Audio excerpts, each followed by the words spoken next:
Good morning students, मैं Chandrakanta SKM public school से आज कक्षा 8वीं में भारत की खोज पुस्तक से पाठ नंबर 6 अंतिम दौर 1 इसका दूसरा भाग है भारत में ब्रिटिश शासन के अंतर्विरोध।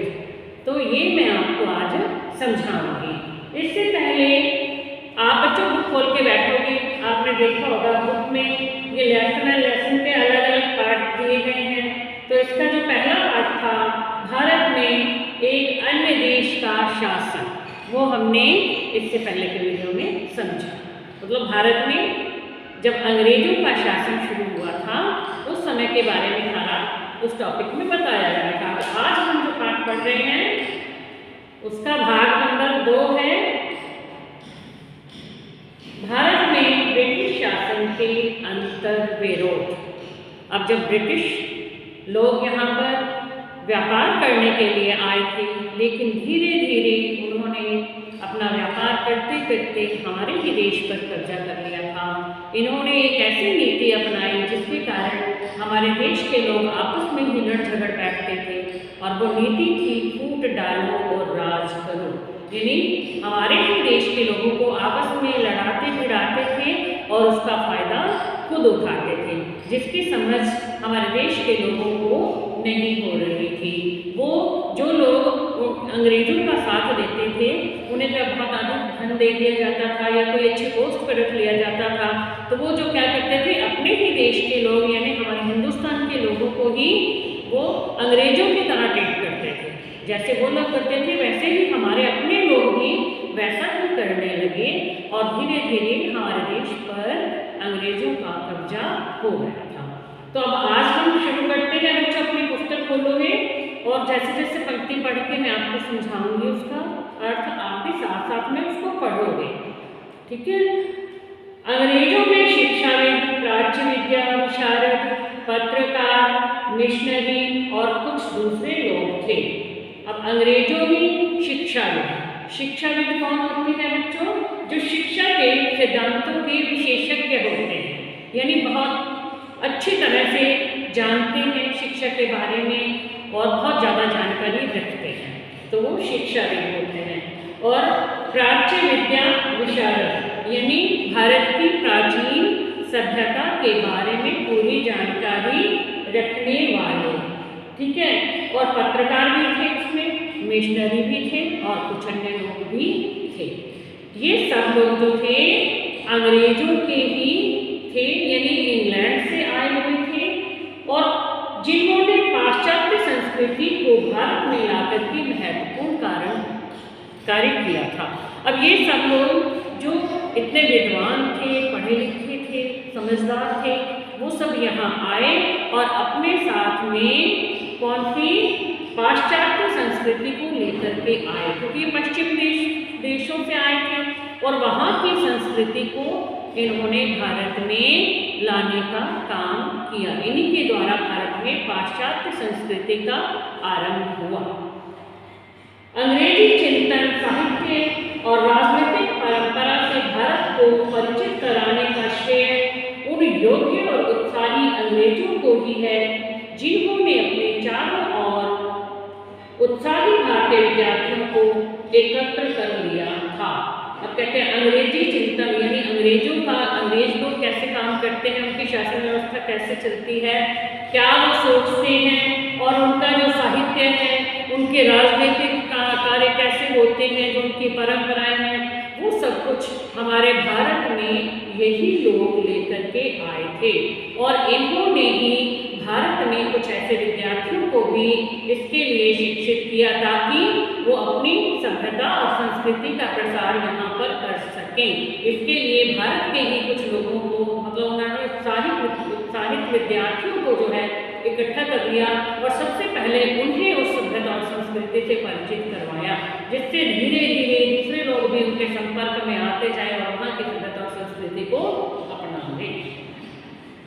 शिक्षा के प्रसार को नापसंद करने के बावजूद ब्रिटिश सरकार को क्लर्कों की शिक्षा का प्रबंध करना पड़ा।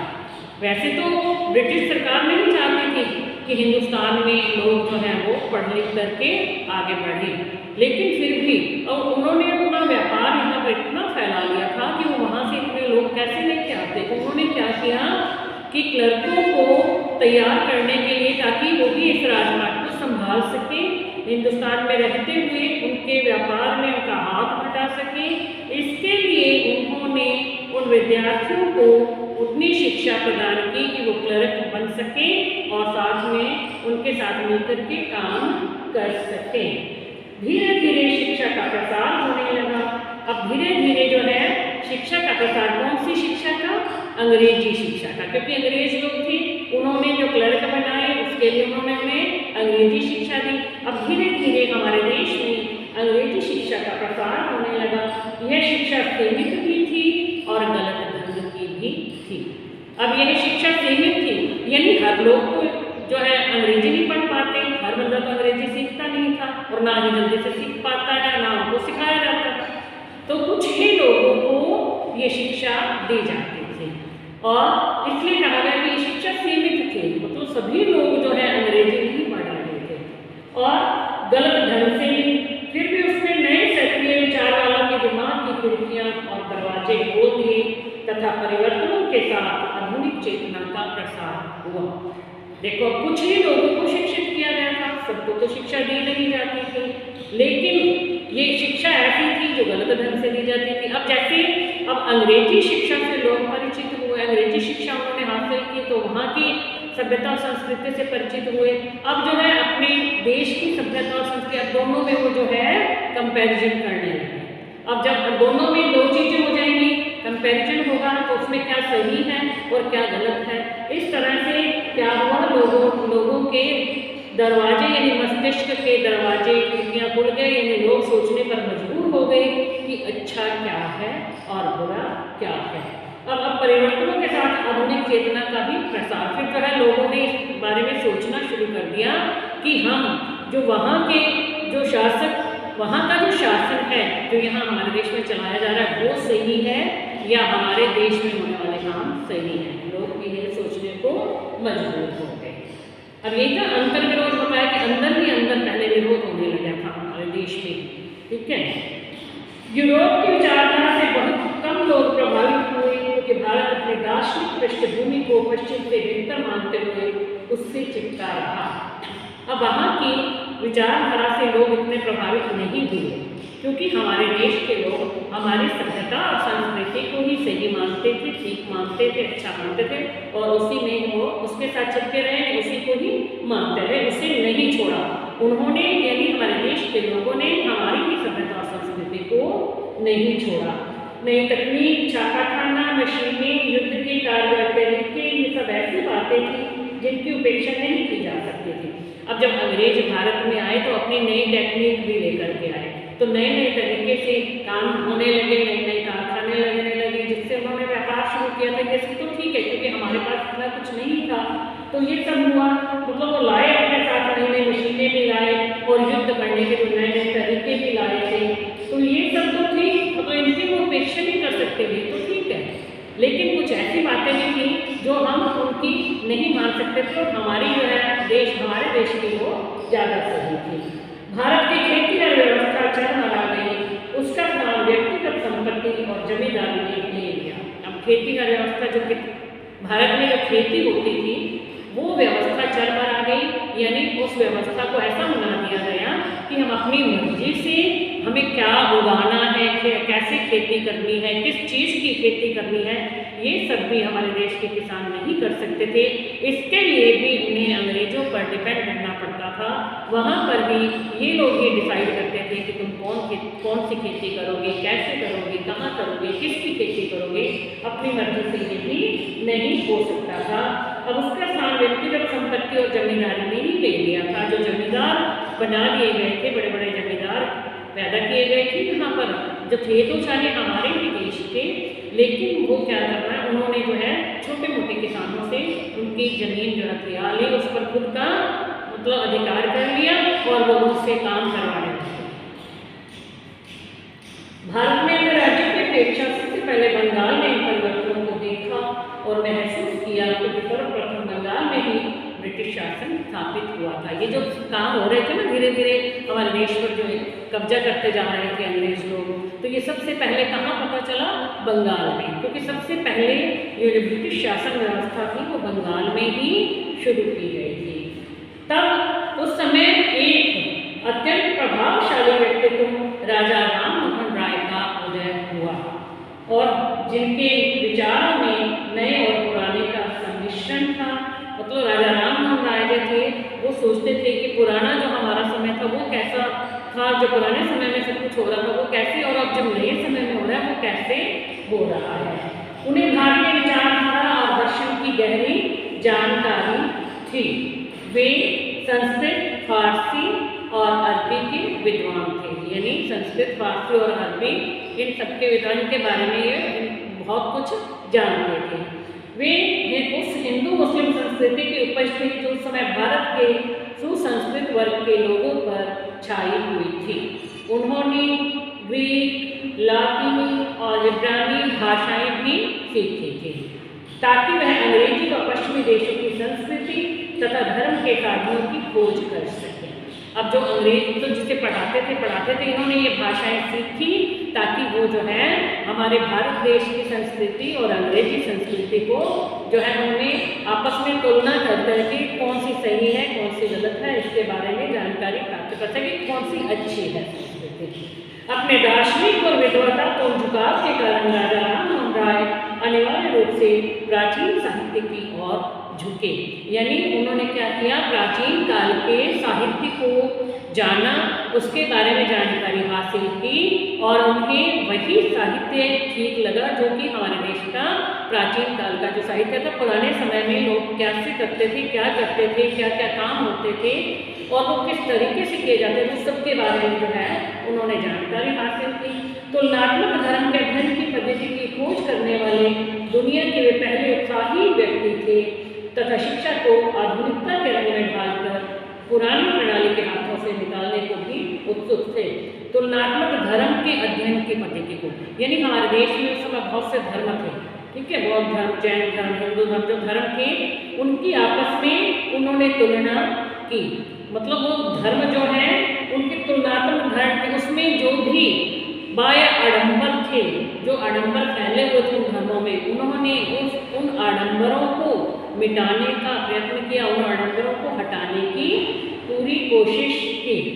और वे एक समाज सुधारक थे, मतलब समाज में फैली हुई बुराइयों को सुधारना चाहते थे। जितनी भी कुप्रथाएं थी हमारे समाज में, बहुत सी कुप्रथाएं फैली हुई थी और वो उन्होंने सब धर्मों का अध्ययन करके कुप्रथाओं के बारे में पता लगाया और उन्हें दूर करने का प्रयत्न किया। शुरू में उन पर इस्लाम का प्रभाव पड़ा और कुछ हद तक जो है ईसाई धर्म का भी प्रभाव पड़ा, लेकिन वे अपने धार्मिक आधार पर यानी हमारे हिंदू धर्म के पर मजबूती से जमे रहे। उन्होंने इस धर्म में फैली कुरीतियों और कुप्रथाओं से मुक्त कराने की कोशिश की जो उनके साथ संबद्ध हो गई थी। यानी कुछ ऐसी बुराइयां थी हमारे समाज में फैली हुई जिस धर्म के साथ बंध गई थी, यानी कि धर्म में ऐसा लिखा हुआ है, हिंदू धर्म में ये लिखा हुआ है तो ऐसा होना ही चाहिए, तो वो वाली कुरीतियां उन्होंने दूर करने का प्रयत्न किया और उन्हीं ने और उन कुरीतियों को दूर करने के लिए कई आंदोलन किए और उन्हीं के आंदोलनों से प्रभावित होकर के अंग्रेजी सरकार ने सती प्रथा पर रोक लगाई थी। प्रथा कौन सी थी? सती प्रथा। सती प्रथा मतलब क्या है कि जब किसी पुरुष की मृत्यु हो जाती थी, व्यक्ति की मृत्यु हो जाती थी तो उसकी पत्नी को उसके साथ जिंदा ही जला दिया जाता था, तो उसके शव के पास उसकी पत्नी को भी बिठा दिया जाता था और जिंदा ही उसके साथ उसे जलना पड़ता था।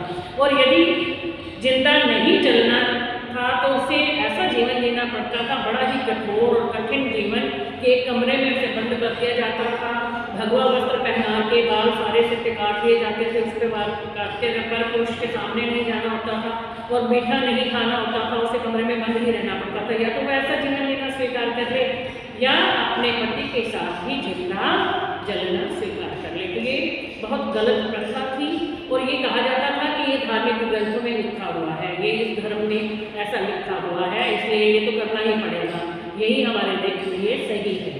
तो धर्म के अनुसार सभी काम करते थे। तो उसमें कुछ गलत काम भी ऐसे थे जो कि धर्म में लिखे हुए नहीं, धार्मिक ग्रंथों में लिखे हुए नहीं थे। लेकिन जो पंडित लोग थे उस समय के जो थे, तो वो क्या करते थे, उन्होंने ऐसे ही अपने अनुसार ही धर्म को जो बना रखा था कि धर्म में ऐसा होना चाहिए, ऐसा होना चाहिए, तो लोग जो है वैसे ही मानते थे। अब इन्होंने सती प्रथा को बंद करने का प्रयास किया और सती प्रथा बंद हुई। राजा राममोहन राय भारतीय पत्रकारिता के प्रवर्तकों में से एक थे। अब भारत में पहले जो है अंग्रेजों की जो है पत्रिकाएं निकाली जाती थी, अंग्रेजी पत्रिकाएं होती थी, लेकिन राममोहन राय ने भारतीय पत्रकारिता मतलब जो अखबार वगैरह निकलते हैं, पत्रकारिता होती है, तो वो निकालने के लिए भी इन्होंने काम किया था। अब 1780 के बाद अंग्रेजों ने भारत में कई अखबार निकाले जिसमें सरकार की बड़ी आलोचना होती थी। 1780 के बाद अंग्रेजों ने भी बहुत से ऐसे अखबार निकाल दिए जिसमें सरकार की आलोचना की गई थी। मतलब सरकार जो कुछ भी यहाँ कर रही है भारत में, वो काम सही नहीं थे ना, गलत काम कर रही थी। वो तो अपना कब्जा कर लिया था, उसने तो भारत देश को गुलाम बना लिया था। तो फिर वो ऐसे ऐसे काम शुरू कर दिए थे कि भारतीय लोग कुछ भी नहीं कर सकते थे। तब उन्होंने पत्रकारिता में यानी कि अखबारों में उनकी कड़ी आलोचना की और परिणामतः उन पर अत्यधिक सख्त सेंसर लगता था। अब क्योंकि उसमें सरकार की आलोचना की जाती थी तो सेंसर लगता, मतलब सख्त सेंसर, यानी एक बार यदि अखबार छापना है तो पहले उसे कोई दूसरा जगह पे वो देखा जाएगा, अच्छी तरह से पहले चेक किया जाएगा कि वो क्या है, उसके बाद अखबार प्रिंट होता था। उसकी जांच के लिए उसे और जगह पे भेजा, दूसरा व्यक्ति भी उसकी जांच करता था। एक ही बार में नहीं कि हमने ये लिख लिया और उसको जो है अखबार में छाप दिया, नहीं, वो जाँच होती थी उसकी। फिर एक के बाद एक अंग्रेजी और भारतीय भाषाओं में कलकत्ता, मद्रास, चेन्नई, यानी कि जैसे चेन्नई कहते हैं मद्रास था, और मुंबई से अखबार तथा पत्रिकाएं बड़ी तेजी से निकलने लगी।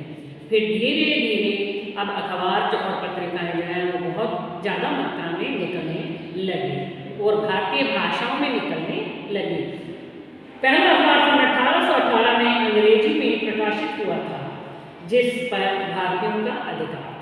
अब अंग्रेजी में अखबार जो किया था प्रकाशित, तो उस पर भारतीयों का अधिकार है, यानी भारतीयों ने एक अखबार निकाला जो अंग्रेजी भाषा में था, जिसका संपादन भी भारतीयों ने किया था। बैप्टिस्ट पादरियों ने इसी वर्ष बंगाली में एक मासिक और साप्ताहिक पत्र निकाला, मासिक और साप्ताहिक। अब जो मासिक पत्र होता है वो महीने में एक बार निकलता है, और जो साप्ताहिक पत्र वो सप्ताह में एक बार अखबार निकलता है। ठीक है, अब तो दैनिक होते हैं कि रोज की अखबार निकलता है, तो पहले ऐसे होता था मासिक और साप्ताहिक पत्र निकालना था। ठीक है, राजा राममोहन राय की पत्रकारिता का गहरा संबंध उनके सुधारवादी आंदोलनों से था। अब उनकी पत्रकारिता का संबंध किससे था? सुधारवादी आंदोलन, यानी कि वो समाज में सुधार लाना चाहते थे। जितनी भी कुप्रथाएं थी, जो गलत नीतियां थी, उनको दूर करना चाहते थे तथा उनके द्वारा किए गए सुधारों का विरोध भी करते थे। राजा राममोहन राय दिल्ली सम्राट की ओर से इंग्लैंड गए थे और 19वीं शताब्दी के शुरुआती वर्षों में ब्रिस्टल में उनकी मृत्यु हो गई थी। तो बच्चों, आज का जो हमारा ये दूसरा भाग था भारत में ब्रिटिश शासन के अंतर्गत, तो ये आपको समझ में आ गया होगा। आप इसे अच्छी तरह से सुने और समझने का प्रयास करें। अब इसका जो अगला भाग है, भाग 3, वो हम अगले वीडियो में करेंगे। Thank you.